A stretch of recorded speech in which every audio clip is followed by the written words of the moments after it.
नमस्कार। भारत के भूआकृतिक प्रदेशों की श्रृंखला में आज हम बात करेंगे तटीय मैदानों की। इसके लिए सर्वप्रथम ये जानना जरूरी है कि तटीय मैदान किसे कहते हैं। तटीय मैदान वास्तव में तट पर मौजूद मैदानी भाग, निम्न भाग कहलाते हैं, जो कि प्रायः सागर या महासागर के निकट होते हैं। इनमें कुछ विशेष लक्षण होते हैं जिसके कारण ये आंतरिक विस्तृत स्थल राशि की तुलना में अपना विशेष स्वरूप रखते हैं। भारत के संदर्भ में अगर बात करें तो मुख्य रूप से इसे दो तटीय मैदानों में बांटा जा सकता है, इनके दिशा के आधार पर। पूर्वी तटीय मैदान और पश्चिमी तटीय मैदान। पूर्वी तटीय मैदान के पुनः उपभाग, 3 उपभाग हैं, जिनमें उत्कल मैदान, आंध्र मैदान और तमिलनाडु का मैदान कहा जाता है। जबकि पश्चिमी तटीय मैदान की अगर हम बात करें तो इसमें उत्तर से गुजरात का तटीय मैदान, इसके अतिरिक्त कोंकण तटीय मैदान, कनारा तटीय मैदान और केरल का तटीय मैदान मौजूद है। ये एक चार्ट जो आपको इन दोनों का कंपैरेटिव डिग्री पेश करेगा।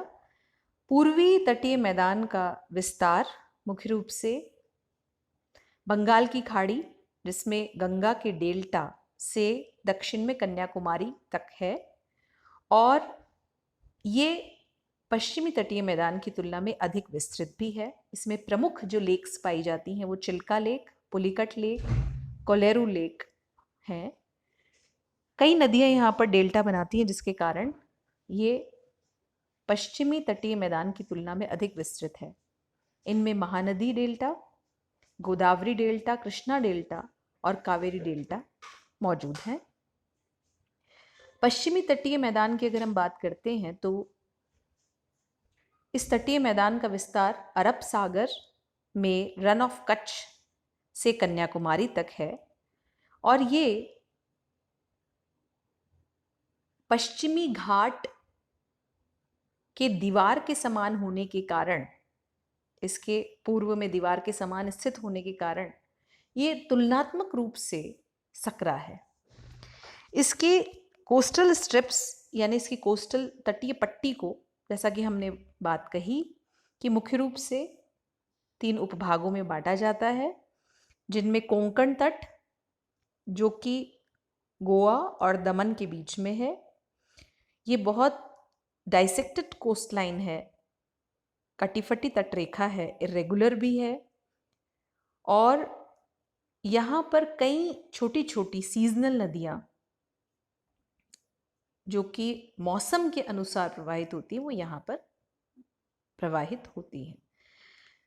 कनारा या कर्नाटका कोस्ट की अगर हम बात करें तो ये गोवा से मैंगलोर के बीच में है, और अगर मालाबार तट की बात करें, जिसे केरल तट के रूप में भी जाना जाता है, इसका विस्तार मैंगलोर से कन्याकुमारी तक है। ये तटीय मैदान तुलनात्मक रूप से चौड़ा है, और इसमें लेगून्स, जो कि सागरीय जल के आंतरिक भाग में एकत्रित हुए जल के कारण बनने से जो झीलें होती हैं, उन्हें लेगून कहते हैं, वो यहाँ पर पाई जाती हैं। ये इनके उपभाग हम कह सकते हैं, जिनका हम विस्तार से यहाँ पर चर्चा करेंगे। हम बात कर रहे हैं पहले पश्चिमी तटीय मैदान की। सर्वप्रथम काठियावाड़ कोस्टल प्लेन या गुजरात कोस्टल प्लेन, जिसकी बात हम कर सकते हैं, ये कच्छ के रन से लगाकर, कच्छ की खाड़ी से, गल्फ ऑफ कच्छ से लगाकर गल्फ ऑफ खंबात तक विस्तृत है।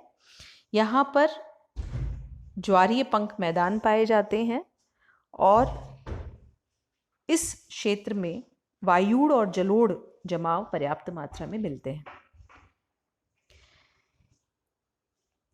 इसी क्रम में अगर मैदानों की बात की जाए तो हम कोंकण, ये इस मैप में आप देख सकते हैं, कोंकण तटीय मैदान जिसकी लंबाई 530 किलोमीटर है और चौड़ाई 30 से 50 किलोमीटर है। ये मुख्य रूप से अनेक प्रविष्ट स्पिट्स जो कि तटीय स्थलाकृति के कारण यहाँ पर देखने को मिलते हैं। उत्तरी कोंकण पंख मैदानों से बना है, जबकि दक्षिणी कोंकण तट चट्टानी और उबड़ खाबड़ है। यहाँ पर मुख्य रूप से जो स्थलाकृतियां हैं वो बालू का स्तूप, अपर्दित चबूतरा पाए जाते हैं। अगर हम इसी क्रम में बात करें तो ये कर्नाटक या कैनरा तट कहलाता है, जिसमें उत्तरी किनारा और दक्षिणी किनारा में भी पुनः विभाजन किया जाता है।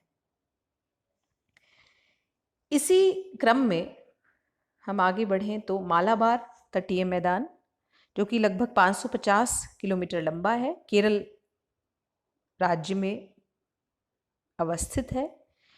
यहाँ पेरियार, पंबा, कोविल नदियों की घाटियां पाई जाती हैं और छिछले लेगून या पश्च जल, जिन्हें कयाल्स कहते हैं, वो यहाँ पर पाए जाते हैं। एक छोटी देशी नावों द्वारा यहाँ नौ परिवहन भी होता है। अष्टमुडी और वेम्बनड़ यहाँ प्रमुख झीलें पाई जाती हैं। ये इस जो संदर्भ में हमने बात की, ये पश्चिमी तटीय मैदान के संदर्भ में थी। इन सबको आप मैप में लोकेट करेंगे। इसी क्रम में हम बात करते हैं, पूर्व की ओर चलते हैं। पूर्वी तटीय मैदान जिसकी बात हम करें तो इसमें मुख्य रूप से उड़ीसा, जिसे ओडिशा वर्तमान में, आंध्र प्रदेश और तमिलनाडु के तट मुख्य रूप से पाए जाते हैं।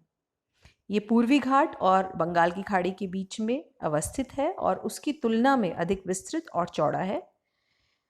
इसका निर्माण विश्व के बृहत्तम डेल्टाओं द्वारा तटवर्ती मेखला के जलोढ़ आपूरण के कारण हुआ है और इनमें मुख्य रूप से हमने नदियों की बात की, जिनमें गोदावरी, कृष्णा, कावेरी, महानदी प्रमुख हैं। इनके उपभागों की बात अगर करें तो सर्वप्रथम उत्कल ओडिशा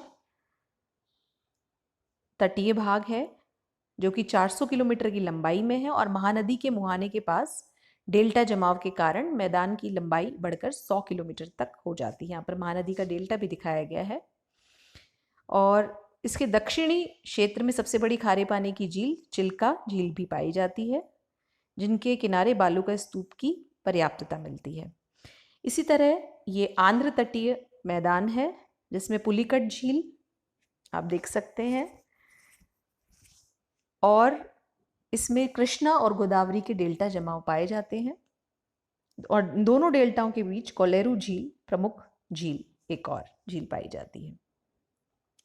दक्षिण जो तटीय, इसका जो दक्षिणीतम तटीय भाग है वो है तमिलनाडु मैदान। ये कुमारी अंतरिप से पुलिकट झील तक लगभग 675 किलोमीटर की लंबाई में है और 100 किलोमीटर तक चौड़ाई में है।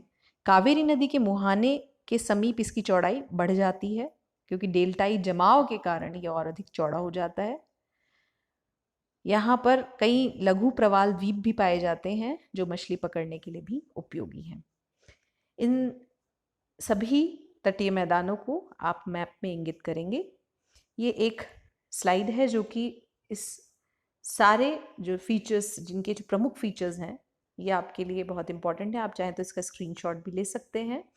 इनमें महत्वपूर्ण चोटियाँ सह्याद्री, नदन जो उत्तरी भाग है, मिडिल पार्ट है, मध्यम भाग है और दक्षिणी भाग है, इन तीनों में दी गई हैं। कलसूबाई, सलहर, महाबलेश्वर, हरिश्चंद्रगढ़ ये उत्तरी भाग में। इसी तरह से वैवुमाथा, कुदेरमुख, पुष्पगिरी, मुलानगिरी मध्यम भाग में कर्नाटका में और केरला में अनाईमुडी हाईएस्ट पीक है। इंपॉर्टेंट पासेस मतलब दर्रे, जो कि निम्न भाग, दो पर्वतीय भाग को जो पार करने के लिए काम में आता निम्न भाग होता है, जैसे थाल घाट। ये मैपिंग की दृष्टि से और नेट के लिए भी बहुत महत्वपूर्ण है। थाल घाट, भोर घाट, पाल घाट, यहाँ पर जो उत्तरी भाग में है वो थाल घाट और भोर घाट है, जो कि मुंबई और नासिक में है, इनको जोड़ते हैं। मिडिल पार्ट में कर्नाटका में कोई महत्वपूर्ण नहीं है, और दक्षिण केरला में पाल घाट बहुत महत्वपूर्ण है, जो कि दक्षिणी भाग को शेष पश्चिमी घाट से अलग करता है। और कुछ अदर फीचर्स जिसमें कि नीलगिरी, जो दोनों का एक इम्पॉर्टेंट बात है, पूर्वी और पश्चिमी घाट को जोड़ने वाली नीलगिरी हिल्स हैं, और इसकी जो प्रमुख चोटियां हैं वो दोदाबेटा और मकूर्ती हैं। अनाईमुडी नोडल पॉइंट है, जिससे कि कई रेंज अलग अलग होती हैं, विस्तृत होती हैं। अनामलाई नॉर्थ में, पलनी नॉर्थ ईस्ट में, और कार्डामॉम हिल्स जिन्हें इलायची की पहाड़ियाँ कहते हैं वो दक्षिण की तरफ जाती हैं। इसी तरह अगर हम पूर्वी तटीय मैदान की बात करें तो इसका एक्सटेंशन हम जान चुके हैं, सुवर्ण रेखा से जो आगे हम जा रहे हैं वैली गैप, जो कृष्णा गोदावरी वैली गैप है वहाँ तक है। और इम्पॉर्टेंट रेंज जो है यहाँ पर मधुगल, जिनकी बात हमने की, और इम्पॉर्टेंट पीक्स जो है महेंद्रगिरी हैं। और आंध्र और कोरोमंडल तट जिसे कह रहे हैं उसमें नल्लामलाई, पालीकोंडा, जवाड़ी, शिवरॉय महत्वपूर्ण है। अब ये सारा इस दृष्टि से अगर हम इनका एक कंपैरेटिव फीचर तैयार करें, कई बार पूछ लिया जाता है कि पश्चिमी और पूर्वी तटीय मैदान में क्या अंतर है, तो इनकी लोकेशन का, इनको कुछ बेसिक पैरामीटर्स पे आप अलग कर सकते हैं।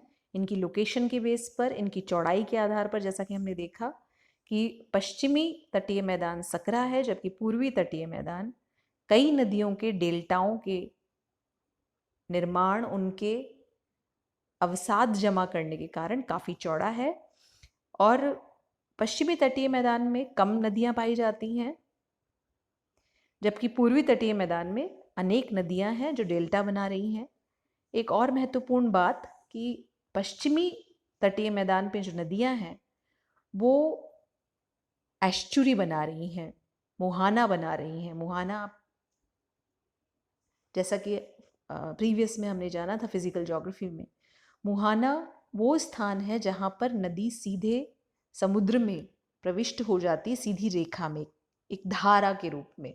जबकि डेल्टा में, जहाँ पर ज्वारीय तरंगों का वेग इतना ज़्यादा होता है कि नदी द्वारा लाई गई जो उनका अवसाद है उसे बहा कर ले जाया जाता है। जबकि जिन तटीय भागों में नदियाँ इतना अधिक मात्रा में अवसाद लेकर के आती हैं कि समुद्र में प्रवेश करने से पहले वो पर्याप्त मात्रा में अपना अवसाद जमा कर देती हैं वृद्धावस्था में, और ज्वारीय तरंगों का वेग भी इतना कम होता है कि वो उसे बहाकर नहीं ले जा पाता, वहाँ पर डेल्टा का निर्माण होता है। तो पूर्वी तटीय मैदान में डेल्टा का निर्माण हो रहा है, जबकि पश्चिमी तटीय मैदान में एस्चुरी का निर्माण हो रहा है।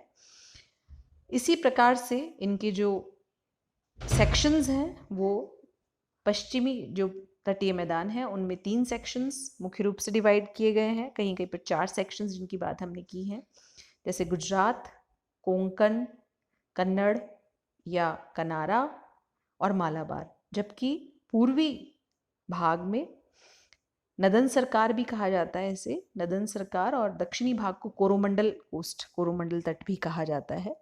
तो ये मुख्य विभाजन किए गए। इनके उपभाग में तमिलनाडु, आंध्र मैदान और उत्कल का मैदान मौजूद है।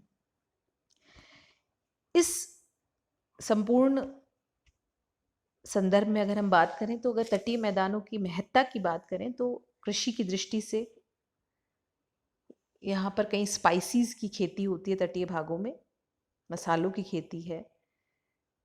मिनरल्स की दृष्टि से, खनिजों की दृष्टि से, और टाइडल एनर्जी, हालांकि ये अभी पूरी तरह विकसित नहीं हुई, लेकिन तटीय भागों में जहाँ पर ज्वारीय तरंगें उत्पन्न हो रही हैं वहाँ पर इस गैर परंपरागत नव्य ऊर्जा संसाधन का पर्याप्त संभावनाएं मौजूद हैं।